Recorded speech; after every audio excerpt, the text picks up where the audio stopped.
আসসালামু আলাইকুম। আজকে আমি সাবুদানার মধ্যে ২টা ডিম দিয়ে অপূর্ব স্বাদের ডেজার্ট বানিয়ে দেখাবো।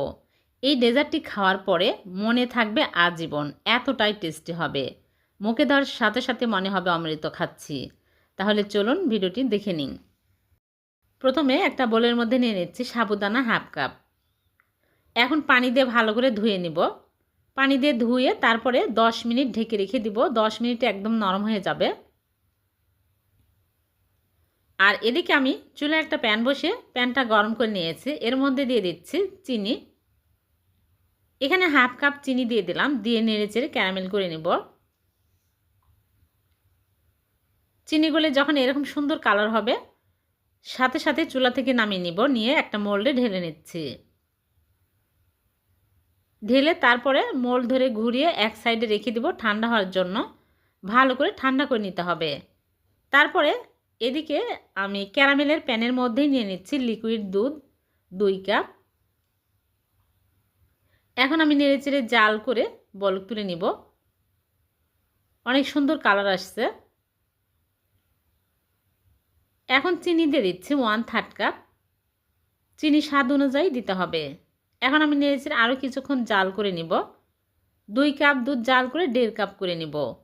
হয়ে গেছে। এখন আমি চুলা থেকে নামিয়ে আমি একটা কাপে ঢেলে এক সাইডে রেখে দিলাম।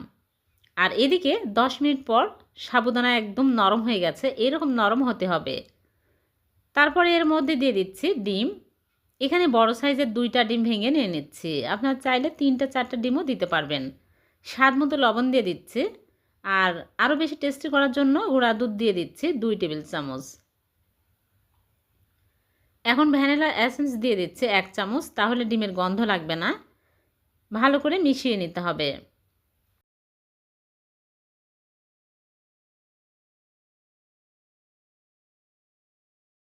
যেন লাঞ্চ না থাকে, ভালো করে মিশিয়ে নিতে হবে। তারপর আমি এখানে কনডেন্স মিল্ক দিয়ে দিচ্ছি ২ টেবিল চামচ। আরও স্বাদ বাড়ানোর জন্য দিয়ে দিলাম কনডেন্স মিল্ক। আপনারা চাইলে চিনিও দিতে পারবেন। ভালো করে মিশিয়ে নিচ্ছি। তারপরে যে দুধ আমি জাল করে রেখেছি দিয়ে দিচ্ছি। এখানে ১.৫ কাপ হয়েছে। ঘন করে দিতে হবে, তাহলে খেতে আরও বেশি টেস্টি হবে। এখন ভালো করে মিশিয়ে নিলাম। নিয়ে আমি ক্যারামেলের মোল্ডে ঢেলে নিচ্ছি। আর ক্যারামেল ভালো করে ঠান্ডা করে নিতে হবে। ভালোভাবে ঠান্ডা হয়ে গেলে আমি এর মধ্যে ঢেলে নিচ্ছি। তারপরে আমি ফয়েল পেপার দিয়ে মুখটা ভালো করে আটকিয়ে নিব। কোনো ঢাকনা দিয়ে ঢেকে দিলেও হবে। পানির ভাপে দিব। এজন্য আগে থেকে চুলা প্যানে পরিমাণ মতো পানি দিয়ে একটা স্ট্যান্ড বসিয়ে দিলাম। দিয়ে এর উপরে আমি মোল্ড বসিয়ে ঢেকে জাল করব ২৫ থেকে ৩০ মিনিট। এক এক চুলার আঁচ এক এক রকম, কম বেশি লাগতে পারে। ৩০ মিনিট পর ফিরে আসলাম। হয়ে গেছে। আমি আগে চেক করে দেখেছি হয়ে গেছে। এখন আমি ফয়েল পেপার খুলে চুলা থেকে নামিয়ে নিচ্ছি। নিয়ে আমি নর্মাল ফ্রিজে রেখে দিব ঠান্ডা হয়ে সেট হওয়া পর্যন্ত। ঠান্ডা হলে সেট হলে আমি বের করে নিয়ে আসলাম। এখন কেটে আপনাদেরকে দেখাচ্ছি।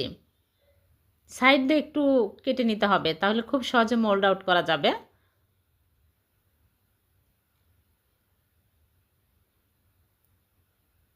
দেখুন কত সুন্দর হয়েছে। সাবুদানার মধ্যে ২টা ডিম দিয়ে যে এত মজার একটা পুডিং তৈরি হবে আপনারা ভাবতেও পারবেন না। ছোট বড় সবাই অনেক পছন্দ করবে। ভিডিওটি ভালো লাগলে লাইক কমেন্ট শেয়ার করতে ভুলবেন না। অন্যকে দেখার সুযোগ করে দিবেন। আর এরকম সহজ নতুন নতুন রেসিপি পেতে আমার চ্যানেলটিকে সাবস্ক্রাইব করে চ্যানেলের সাথে থাকবেন। আর পেজ থেকে দেখে থাকলে পেজটিকে ফলো দিয়ে রাখবেন। আবারও দেখা হবে এরকম নতুন কোনো রেসিপিতে। সে পর্যন্ত ভালো থাকবেন। আল্লাহ হাফেজ।